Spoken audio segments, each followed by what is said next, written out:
साथियों, आप देख रहे हैं बिहार समाचार, जहां आपको मिलती है बिहार की दिन भर की ताजा और बड़ी खबरें। आज की पहली खबर, मुख्यमंत्री नीतीश कुमार दिल्ली रवाना, पीएम मोदी से हो सकती है मुलाकात। रविवार को मुख्यमंत्री नीतीश कुमार दिल्ली के लिए रवाना हो गए। सीएम नीतीश के दिल्ली जाते ही कयासों का दौर भी शुरू हो गया है। दरअसल सीएम नीतीश के दिल्ली जाने को लेकर संभावना जताई जा रही है कि वे प्रधानमंत्री नरेंद्र मोदी से मुलाकात कर सकते हैं। इसके साथ ही बीजेपी के राष्ट्रीय कार्यकारिणी अध्यक्ष नितिन नबीन से भी मिल सकते हैं।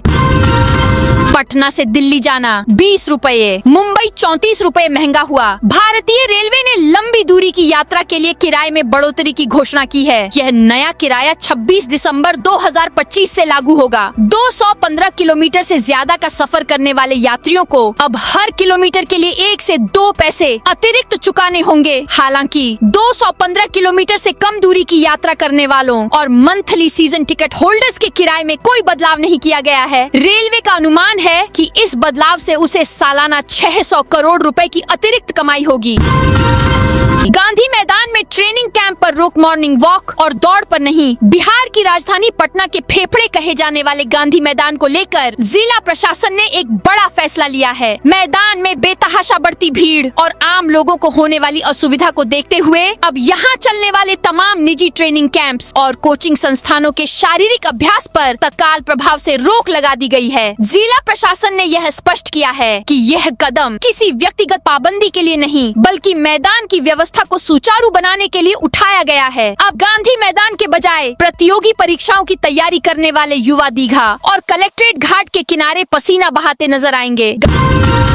गयाजी में शीतलहर से कक्षा 5 तक के स्कूल बंद। आदेश के अनुसार गया जिले के सभी सरकारी विद्यालयों, प्री स्कूल सहित आंगनबाड़ी केंद्रों, निजी विद्यालयों और निजी कोचिंग संस्थानों में कक्षा 5 तक की सभी शैक्षणिक गतिविधियां 24 दिसंबर 2025 तक पूर्णतः प्रतिबंधित रहेंगी। यह आदेश 22 दिसंबर 2025 से प्रभावी होकर 24 दिसंबर 2025 तक लागू रहेगा।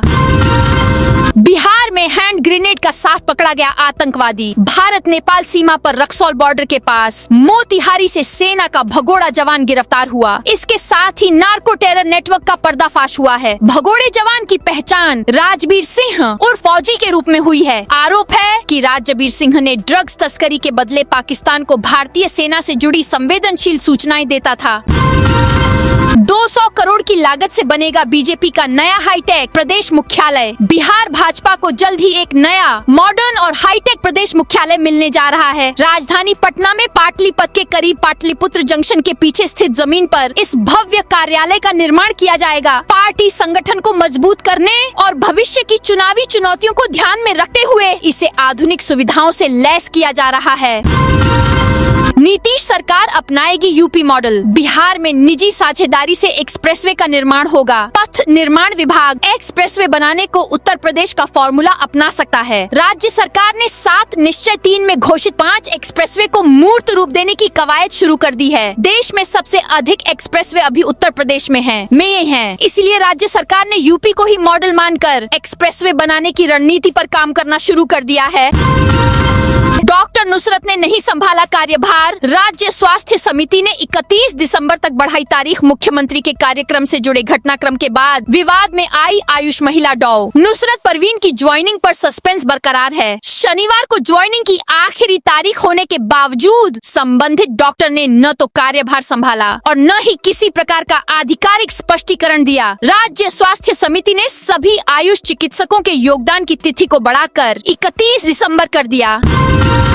बिहार में लगातार ठंड बढ़ रही है। प्रदेश के सभी 38 जिलों में दिन में भी रात जैसी ठंड महसूस हो रही है। मौसम विज्ञान केंद्र ने आज यानी रविवार को 16 जिलों में कोल्ड डे का अलर्ट जारी किया है। पटना में आज भी कोल्ड डे वाले हालत है। बीते 4 दिनों से धूप नहीं निकली है। इधर मुजफ्फरपुर में घना कोहरा छाया है। विजिबिलिटी 20 मीटर है। बांका में कोहरे की वजह से कंटेनर पलट गया। चालक और खलासी दोनों सुरक्षित हैं। मौसम विभाग ने 22 जिलों में घने कोहरे की चेतावनी है। बिहटा दानापुर एलिवेटेड रोड अगले साल सितंबर तक बनकर तैयार होगा। बिहटा दानापुर एलिवेटेड रोड सितंबर 2026 तक बन जाएगा। पथ निर्माण विभाग के सचिव पंकज कुमार पाल ने शनिवार को इसका स्थल निरीक्षण किया तो एजेंसी ने सितंबर 2026 तक इसे पूरा करने का आश्वासन दिया। सचिव ने अधिकारियों से कहा कि जहां भी बाधा हो उसे तुरंत दूर करें, निर्माण कार्य की गति तेज रखें। एजेंसी को साफ कहा गया कि परियोजना को तय समय सीमा में उच्च गुणवत्ता के साथ पूरा करना है। हिजाब विवाद पर मांझी बोले, नीतीश 22 साल के युवा नहीं। जीतन राम मांझी ने नीतीश कुमार पर सवाल उठाने वालों को जवाब दिया है। गया जी में केंद्रीय मंत्री ने कहा, अगर यह हरकत किसी 22 साल के लड़के ने की होती तो बात समझ में आती। उसने बिना सोचे समझे शायद गलत इंटेंशन से ऐसा किया होगा, लेकिन 74 साल का व्यक्ति अगर ऐसा करता है तो उसे अभिभावक की नजर से देखना चाहिए। कैमूर का दुर्गावती जलाशय देख आएगी डल झील वाली फीलिंग। कैमूर का एक ऐसा जलाशय है जहां हर कोई एक बार आना चाहता है। हालांकि लोगों का यह सपना 38 वर्षों के लंबे इंतजार के बाद पूरा हो सका है। अब तो वन विभाग ने इस जलाशय में हाउस बोट और मोटर बोट से पर्यटकों की जल यात्रा शुरू कराई है। कैमूर के इस पिकनिक और पर्यटन स्थल पर हर वर्ष पर्यटकों की संख्या में वृद्धि हो रही है। इससे राजस्व भी प्राप्त हो रहा है। यहाँ की सुरक्षा बढ़ाने से मछली, कछुआ व अन्य जलीय जंतुओं की तस्करी को रोकने में सहायता मिल रही है। कैमूर में कृषि यंत्रीकरण मेला संपन्न। कैमूर जिला मुख्यालय स्थित कृषि विभाग परिसर में आयोजित 2 दिवसीय कृषि यंत्रीकरण मेला संपन्न हो गया। इस मेले में जिले भर से आए किसानों ने कुल 1,35,00,000 रुपए के कृषि यंत्रों की खरीदारी की। किसानों ने पहले से ऑनलाइन आवेदन कर सरकारी अनुदान का लाभ उठाते हुए आधुनिक उपकरण खरीदे। मोदी सरकार ने दी पटना को 243 करोड़ रुपए की सौगात। बिहार की राजधानी पटना को स्मार्ट और क्लीन सिटी बनाने की दिशा में एक बड़ी सफलता हाथ लगी है। केंद्र सरकार ने 15वें वित्त आयोग की अनुशंसा पर पटना शहरी समूह के लिए 243 करोड़ रुपए की भारी भरकम राशि जारी करने की स्वीकृति दे दी है। बख्तियारपुर बनेगा उद्योगों का नया हब। बिहार की राजधानी पटना का औद्योगिक दायरा अब तेजी से विस्तार ले रहा है। पाटलिपुत्र, फतुहा और बिहटा के बाद अब बख्तियारपुर में पटना जिले का चौथा और सबसे आधुनिक औद्योगिक पार्क बनने जा रहा है। जिला प्रशासन ने इसके लिए 500 एकड़ जमीन के अधिग्रहण की प्रक्रिया शुरू कर दी है। बख्तियारपुर अंचल के 4 प्रमुख मौजों को इस पार्क के लिए चिन्हित किया गया है। नितिन नबीन पवन सिंह जाएंगे राज्यसभा। बिहार में राज्यसभा चुनाव की बिसात बिछनी शुरू हो गई है। चुनाव अभी 3 महीने दूर है, लेकिन सियासी गलियारे में गुणागणित का दौर अभी से जारी है। सबसे ज्यादा चर्चा जिस नाम की हो रही है वो है दिवंगत रामविलास पासवान की पत्नी और सुप्रीमो चिराग पासवान की मां रीना पासवान की। उपेंद्र कुशवाहा का एक बार फिर से राज्यसभा में रिपीट होना मुश्किल लग रहा है। वहीं हाल में बीजेपी के राष्ट्रीय कार्यकारी अध्यक्ष बने नितिन नबीन का राज्यसभा जाना तय माना जा रहा है। बिहार में बैडमिंटन खिलाड़ियों को मिलेगी सौगात। बिहार में बैडमिंटन खिलाड़ियों को सौगात मिली है। भागलपुर में जल्द ही पुलेला गोपीचंद बैडमिंटन अकादमी खुलेगा। बिहार की खेल मंत्री श्रेयसी सिंह ने हैदराबाद स्थित पुलेला गोपीचंद बैडमिंटन अकादमी में अर्जुन और द्रोणाचार्य पुरस्कार से सम्मानित बैडमिंटन खिलाड़ी और ट्रेनर पुलेला गोपीचंद से मुलाकात कर बिहार में बैडमिंटन के विकास पर चर्चा की। बक्सर में ठंड को लेकर 25 दिसंबर तक स्कूल बंद। कक्षा 1 से 8 तक के लिए प्रशासन का आदेश जारी। बक्सर जिले में लगातार बढ़ती ठंड और गिरते तापमान के मद्देनजर जिला प्रशासन ने बच्चों की सुरक्षा को लेकर एक महत्वपूर्ण कदम उठाया है। इसके तहत कक्षा 1 से 8 तक के सभी सरकारी और निजी विद्यालयों को 25 दिसंबर 2025 तक बंद रखने का आदेश जारी किया गया है। इस प्रतिबंध के दायरे में प्री स्कूल और आंगनबाड़ी केंद्र भी शामिल हैं। बैंकों के निष्क्रिय खातों में पड़े हैं 120 करोड़। बैंकों में वर्षों से निष्क्रिय पड़े खातों में जमा करोड़ों रुपए अब खाता धारकों या उनके वैध उत्तराधिकारियों को मिल सकेंगे। 10 वर्ष या उससे अधिक समय से बिना किसी लेन देन के पड़े खातों को पुनः सक्रिय करने के लिए भारतीय रिजर्व बैंक ने व्यापक पहल शुरू की है। इसी कड़ी में देश के अन्य जिलों के साथ सीवान में भी निष्क्रिय खातों की पहचान की जा रही है, जिनमें बड़ी राशि जमा है, लेकिन खाता धारकों को इसकी जानकारी जानकारी तक नहीं है। पीएम आवास योजना में अवैध वसूली का आरोप। दरभंगा में प्रधानमंत्री आवास योजना को लेकर वसूली का मामला सामने आया है। योजना का लाभ दिलाने के नाम पर पार्षद प्रतिनिधियों पर अवैध वसूली का आरोप लगा है। इस संबंध में लाभार्थियों ने भरवाड़ा नगर पंचायत कार्यालय और प्रशासन से शिकायत की है। मामला सिंहवाड़ा थाना क्षेत्र से जुड़ा है। वंदे भारत से लेकर हमसफर तक कोहरे ने रोकी ट्रेनों की रफ्तार। बिहार समेत देश के कई हिस्सों में घने कोहरे और ठंड ने कोहराम मचा रखा है। कोहरे की वजह से ट्रेनों के पहिए थम गए हैं। उत्तर और पूर्वी भारत में कड़ाके की ठंड जारी है। घने कोहरे ने जीना मुहाल कर रखा है और जनजीवन अस्त व्यस्त हो गया है। ट्रेनों की रफ्तार पर भी ब्रेक लग गया है। उत्तर और पूर्वी भारत से मुजफ्फरपुर आने वाली वंदे भारत सहित 17 से अधिक मेल एक्सप्रेस और सुपरफास्ट ट्रेन घंटों की देरी से चल रही है, जिससे यात्री पस्त हो गए हैं, ठंड से ठिठुर भी रहे हैं। किशनगंज में बिना लाइसेंस दवा दुकान पर छापा। किशनगंज शहर के कालू चौक इलाके में स्वास्थ्य विभाग की टीम ने एक अवैध दवा दुकान पर छापेमारी की। इस कार्रवाई के दौरान पुलिस टीम भी मौके पर मौजूद रही। छापेमारी में बड़ी मात्रा में एक्सपायरी दवाइयां जब्त की गयी, जिससे क्षेत्र में हड़कंप मच गया।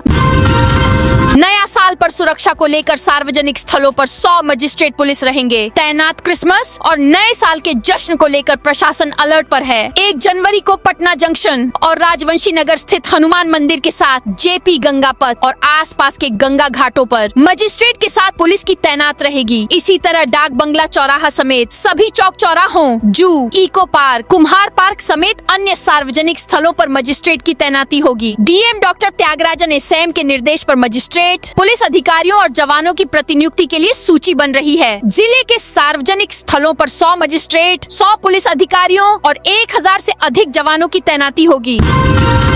स्वच्छता सर्वेक्षण के लिए मार्च में पटना आएगी केंद्रीय टीम। स्वच्छता सर्वेक्षण 2025 से 26 के लिए पटना पूरी तैयारियों में लगा हुआ है। मार्च में सर्वे के लिए केंद्रीय टीम पटना आएगी। यह सर्वे देश के प्रमुख शहरों की स्वच्छता रैंकिंग तय करेगी। पटना नगर निगम का लक्ष्य टॉप 20 में जगह बनाना और 5 star garbage free city rating हासिल करना है। इसके लिए टूल किट जारी कर दिया गया। इस बार की थीम स्वच्छता की नई पहल बढ़ाएं, हाथ करें सफाई साथ रखा गया है।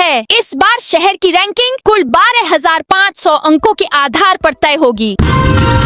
मुजफ्फरपुर शहर के एंट्री पॉइंट्स पर अवैध पार्किंग। मुजफ्फरपुर में घने कोहरे के कारण राष्ट्रीय राजमार्ग और शहर के प्रमुख एंट्री पॉइंट्स पर यातायात व्यवस्था प्रभावित हुई है। लो विजिबिलिटी के चलते ड्राइवर को सड़क पर खड़े ट्रक, बस, कंटेनर नजर नहीं आ रहे हैं। जरा सी चूक बड़े हादसे में बदल सकती है। शहर के चांदनी चौक, सदातपुर चौक, शनि मंदिर चौक, भगवानपुर, रामदयालु, कच्ची पक्की, 0 माइल और मेडिकल ओवरब्रिज जैसे प्रमुख एंट्री पॉइंट्स पर अवैध पार्किंग ने हालात और भी खतरनाक बना दिए हैं। मुजफ्फरपुर में e rickshaw route colour coding trial शुरू। मुजफ्फरपुर में यातायात व्यवस्था को सुगम, सुरक्षित और सुव्यवस्थित बनाने के उद्देश्य से जिला प्रशासन ने एक नई पहल की है। जिलाधिकारी सुब्रत कुमार सेन और वरीय पुलिस अधीक्षक सुशील कुमार ने शनिवार को मुजफ्फरपुर रेलवे स्टेशन से ऑटो और ई रिक्शा के route colour coding trial run का शुभारंभ किया। सिंहवाड़ा में भीषण आग से 2 घर जलकर राख। दरभंगा जिले के सिंहवाड़ा अंचल क्षेत्र के सड़वाड़ा गांव में रविवार की अहले सुबह भीषण आग लगने से 2 घर जलकर राख हो गए। इस घटना में घरों में रखा लाखों का सामान और 5 बकरियां भी जलकर मर गईं। अहमदी खातून और रोशन खातून के घरों से आग की लपटें उठती देख बड़ी संख्या में ग्रामीण मौके पर जमा हो गए। आग इतनी तेजी से 2023 फैली कि देखते ही देखते घरों में रखे बक्से, गोदरेज, अनाज और वस्त्र सहित सारा सामान जलकर खाक हो गया। सुगौली में सांसद खेल प्रतियोगिता 2025 का आयोजन मोतिहारी के महारानी जानकी कुंवर स्टेडियम महादेव टोला सुगौली में सांसद खेल प्रतियोगिता 2025 का आयोजन किया गया। इसका उद्घाटन सांसद डॉक्टर संजय जायसवाल, विधायक बबलू गुप्ता, विशाल शाह और पूर्व विधायक रामचंद्र सहनी ने संयुक्त रूप से दीप प्रज्वलित कर किया। अतिथियों ने खिलाड़ियों का उत्साहवर्धन करते हुए कहा कि खेल युवाओं के शारीरिक और मानसिक विकास का सशक्त माध्यम है। परबत्ता के अगुवानी गंगा घाट बनेगा धार्मिक पर्यटन केंद्र। खगड़िया जिले के परबत्ता प्रखंड के त्रिवेणी धाम उत्तर वाहिनी अगुवानी गंगा घाट को पर्यटन स्थल के रूप में विकसित करने की मांग को लेकर क्षेत्र के नवनिर्वाचित विधायक बाबूलाल शौर्य ने दिल्ली में केंद्रीय मंत्री चिराग पासवान से मुलाकात की। विधायक ने अगुवानी गंगा घाट के सर्वांगीण विकास की ठोस मांग रखी। समस्तीपुर में बकाया मजदूरी मांगने पर ड्राइवर को पीटा। समस्तीपुर जिले के पूसा थाना क्षेत्र में बकाया मजदूरी मांगने पर एक कार चालक को उसके मालिक ने कथित तौर पर बेरहमी से पीटा और सड़क किनारे फेंक दिया। घायल चालक को स्थानीय लोगों ने सदर अस्पताल में भर्ती कराया है। घायल चालक की पहचान बिशनपुर बथुआ गांव निवासी स्वर्गीय राजन पोद्दार के 30 वर्षीय पुत्र धर्मेंद्र कुमार के रूप में हुई है। धर्मेंद्र पूसा थाना क्षेत्र के बिरौली गांव निवासी संतोष भगत की स्विफ्ट डिजायर कार पिछले 1 साल से चला रहे थे। नीरज कुमार बोले, लालू यादव की मानसिकता बेटी विरोधी। नीरज कुमार ने सोशल मीडिया एक्स पर लिखा, लालू यादव जी का जब किडनी का ऑपरेशन हुआ तो बेटी रोहिणी ने अपना किडनी देकर करवाया। आंख का ऑपरेशन हुआ तो बेटी मीसा ने करवाया। लेकिन जब जायदाद या पार्टी पर दावेदारी की बात होती है तो लालू जी को सिर्फ तेजस्वी ही याद आते हैं। भरवाड़ा में प्रधानमंत्री आवास योजना में वसूली का आरोप। सिंहवाड़ा थाना क्षेत्र की नगर पंचायत भरवाड़ा में प्रधानमंत्री आवास योजना को लेकर गंभीर मामला सामने आया है। योजना का लाभ दिलाने के नाम पर पार्षद प्रतिनिधियों द्वारा अवैध वसूली के आरोप लगाए गए हैं। कई लाभुकों ने नगर पंचायत कार्यालय और प्रशासन से इसकी शिकायत की है। 59 सरकारी विभागों पर 19 करोड़ बिजली बिल बकाया। सीतामढ़ी में बिजली बिल बकाया को लेकर दोहरे मापदंड का मामला सामने आया है। यहाँ 59 सरकारी कार्यालयों पर कुल 19 करोड़ 2,14,994 रुपए का बिजली बिल बकाया है। इन विभागों के खिलाफ अब तक कोई दंडात्मक कार्रवाई नहीं की गई है, जबकि आम उपभोक्ताओं पर बकाया होने पर कनेक्शन काटने और प्राथमिकी दर्ज करने जैसी कार्रवाई की जाती है। गलगलिया रेलवे स्टेशन पर पार्सल लोडिंग की सुविधा जल्द। किशनगंज के ठाकुरगंज प्रखंड स्थित गलगलिया रेलवे स्टेशन पर पार्सल वैन लोडिंग का कार्य जल्द शुरू करने की दिशा में रेलवे प्रशासन ने पहल की है। इस संबंध में स्टेशन परिसर में एक बैठक आयोजित की गई।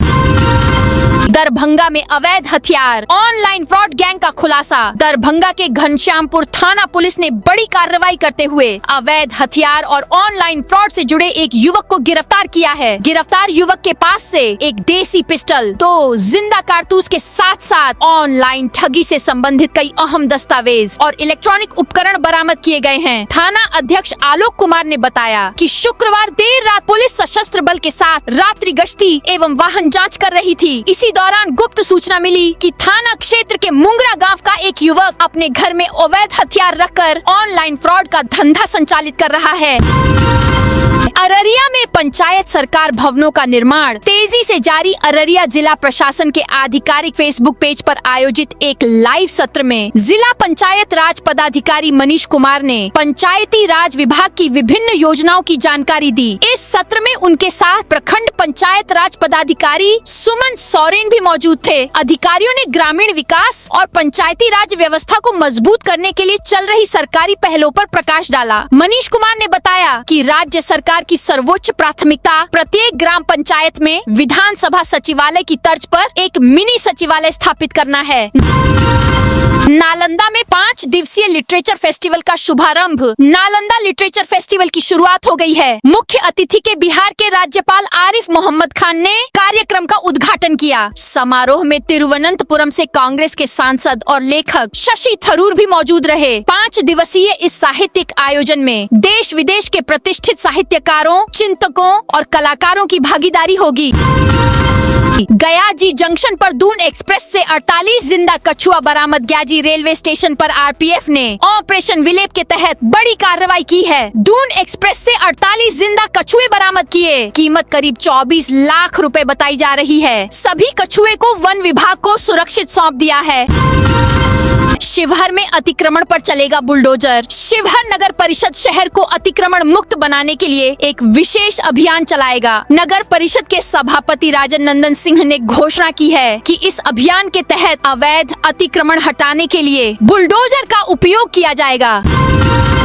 मेयर पतिदेवा गुप्ता पर 1 लाख का इनाम घोषित। मोतिहारी की मेयर प्रीति कुमारी के पति और राजद नेता देवा गुप्ता पर मोतिहारी पुलिस अधीक्षक स्वर्ण प्रभात ने 1 लाख रुपए के इनाम की घोषणा की है। देवा गुप्ता को कुख्यात अपराधी के रूप में चिन्हित किया गया है। उन पर हत्या, रंगदारी और जमीन कब्जा सहित कुल 28 गंभीर मामले दर्ज हैं। इनमें से 2 मामलों में वे अब भी फरार हैं। अरुणाचल में जासूसी नेटवर्क का खुलासा, पाकिस्तान कनेक्शन भी मिला। अरुणाचल प्रदेश में जासूसी नेटवर्क के खुलासे और सीमा से जुड़ी गतिविधियों ने सुरक्षा एजेंसियों की चिंता बढ़ा दी है। पुलिस ने पिछले 10 दिनों में पाकिस्तान से जुड़े जासूसी नेटवर्क के 4 संदिग्धों को गिरफ्तार किया है। इस बीच मधुबनी में 894 बकायेदारों के बिजली कनेक्शन कटे। मधुबनी विद्युत डिवीजन में रविवार तक कुल 894 बिजली उपभोक्ताओं के कनेक्शन काट दिए गए हैं। यह कार्रवाई बकाया बिलों का भुगतान न करने वाले उपभोक्ताओं के खिलाफ की गई है। मधुबनी की राजस्व विद्युत पदाधिकारी दिव्यांगना ने इस संबंध में जानकारी दी। तो दोस्तों, ये थी आज बिहार की दिन भर की ताजा और बड़ी खबरें। अब कल मिलते हैं नई खबरों के साथ।